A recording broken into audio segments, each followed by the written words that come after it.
بسم اللہ الرحمن الرحیم۔ السلام علیکم۔ انسان کا عبادت کے ذریعے سے اللہ سبحانہ و تعالی جل شانہ سے رابطہ ہوتا ہے۔ انسان اگر اللہ کا تقرب حاصل کرنا چاہتا ہے تو وہ اللہ کا تقرب کیسے حاصل کرے گا، کس طرح انسان کی عبادت کا آغاز ہوتا ہے اور کس طرح سے انسان کو اللہ سبحانہ و تعالی جل شانہ کی بارگاہ میں تقرب قرب حاصل ہوتا ہے۔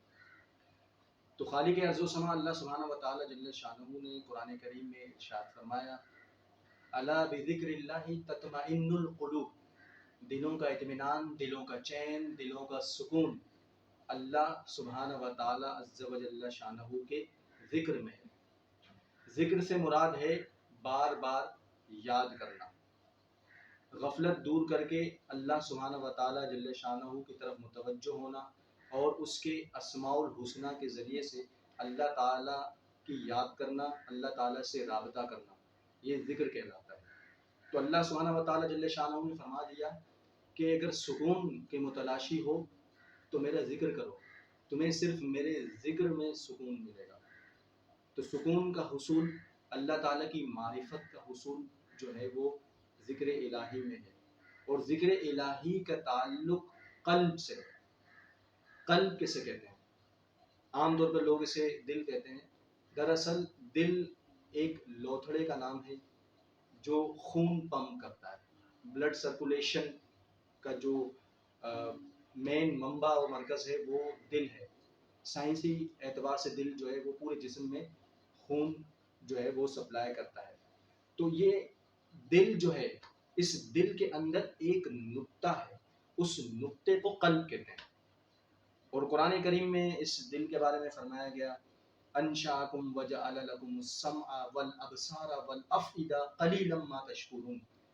انشاکم، جس نے تمہیں پیدا کیا، لکم السمع، اور جس نے تمہارے سننے کے لیے کان بنائے، والابصار، اور آنکھیں بنائی دیکھنے کے لیے، والافئدہ، اور دل بنائے۔ تو افئدہ سے مراد دل ہے، جسے عمومی طور پر ہم گوشت پوست اور لوتھڑے کا دل کہتے ہیں، مگر اس افئدہ کے اندر ایک نقطہ ہے جسے قلب کہتے ہیں۔ اس قلب کے ذریعے سے انسان خوشی محسوس کرتا ہے، اس قلب کے ذریعے سے انسان غم کی کیفیت کو محسوس کرتا ہے، اور اسی قلب کے ذریعے سے انسان اللہ تعالیٰ سے رابطہ کرتا ہے، اللہ سبحانہ و تعالیٰ جل شانہ کا ذکر کرتا ہے۔ اور جتنی بھی عبادات ہیں ان سب عبادات کا تعلق قلب سے ہے۔ اس لیے اللہ کے نبی صلی اللہ علیہ وسلم نے فرمایا، لا صلاۃ بلا حضور، بلا قلبی حضور، کہ اللہ کے نبی فرماتے ہیں کہ لا صلاۃ، تمہاری نماز نہیں ہے، بلا قلبی حضور، جب تک تمہارا دل جو ہے وہ حاضر نہیں ہے نماز میں۔ اگر ہم قلب سے متوجہ نہیں ہے اللہ کی طرف تو پھر صلاۃ نہیں ہے، نماز نہیں ہے۔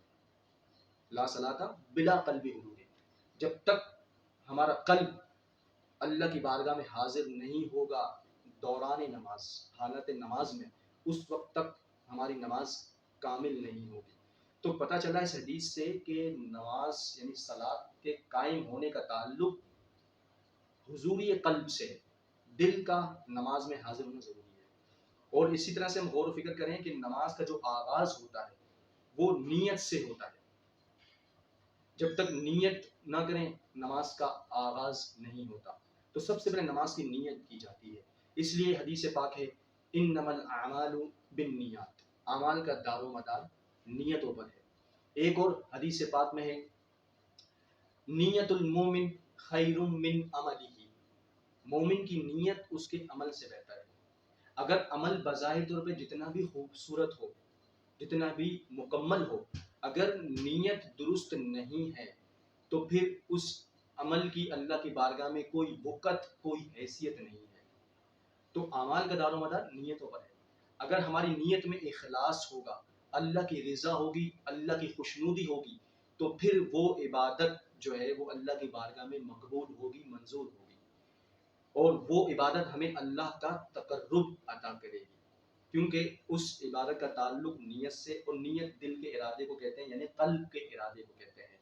تو قلب اگر عبادت کے لیے ایگری ہوگا، راضی ہوگا، اللہ کی طرف متوجہ ہوگا قلب، تو پھر عبادت شروع ہوگی۔ اور اسی طریقے سے پوری عبادت میں قلب اللہ کی بارگاہ میں متوجہ اور حاضر رہے گا، تو اس طریقے سے صلاۃ، نماز یا جتنی بھی عبادتیں ہیں وہ قبول ہو جائیں گی، منظور ہو جائیں گی۔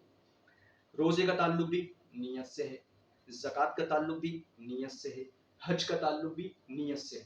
تو جتنی بھی عبادات ہیں ہم غور و فکر کریں تو ان سب کا تعلق نیت سے ہے۔ تو عبادت کی ابتدا جو ہے اور اس کی انتہا جو ہے اس کا تعلق نیت سے ہے، اور نیت قلب کا ارادہ ہے۔ اور قلب کیا ہے؟ قلب ایک ایسا نقطہ ہے انسان کے دل کے اندر جو لامحدود ہے، بے انتہا ہے، ورا الورا ہے۔ اللہ سبحانہ و تعالی جل شانہ کے نزدیک یہ کائنات مچھر کے پر کے برابر بھی نہیں ہے۔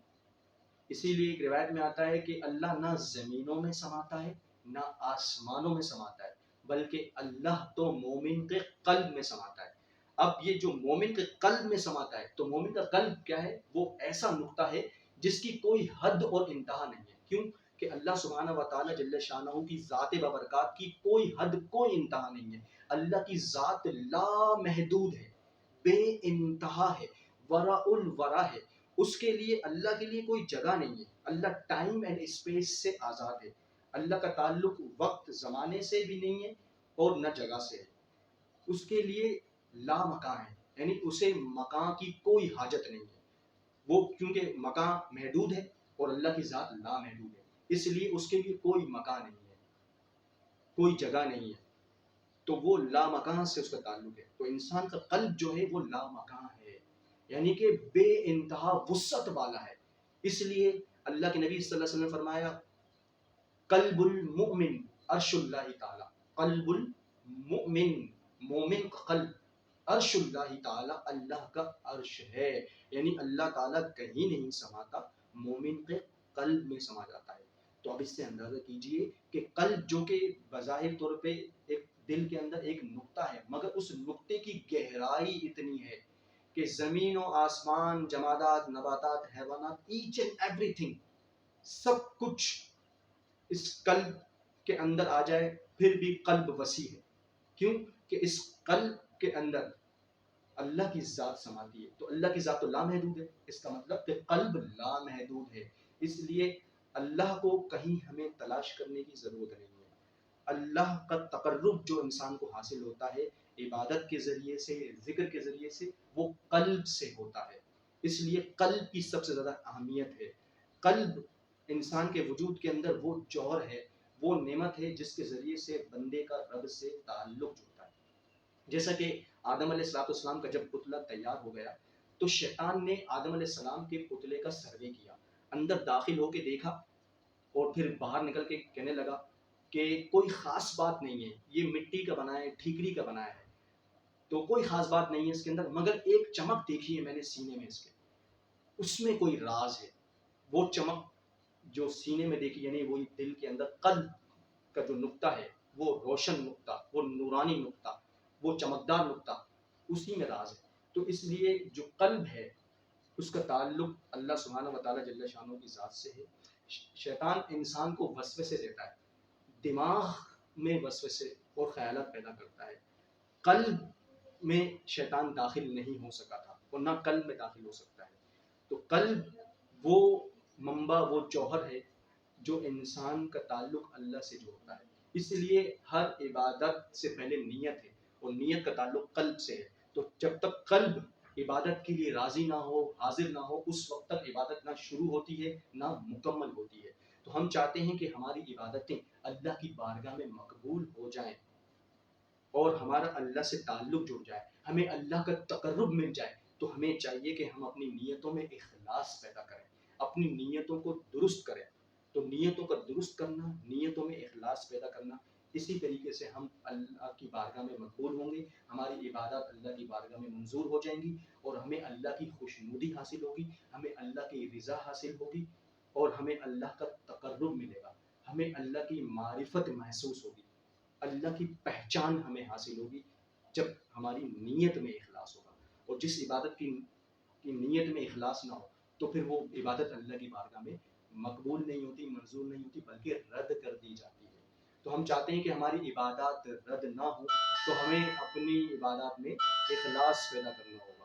تو اللہ سبحانہ و تعالیٰ جل شانہ ہمیں اخلاص کی دولت عطا فرمائے، آمین۔ وما علینا الا البلاغ المبین۔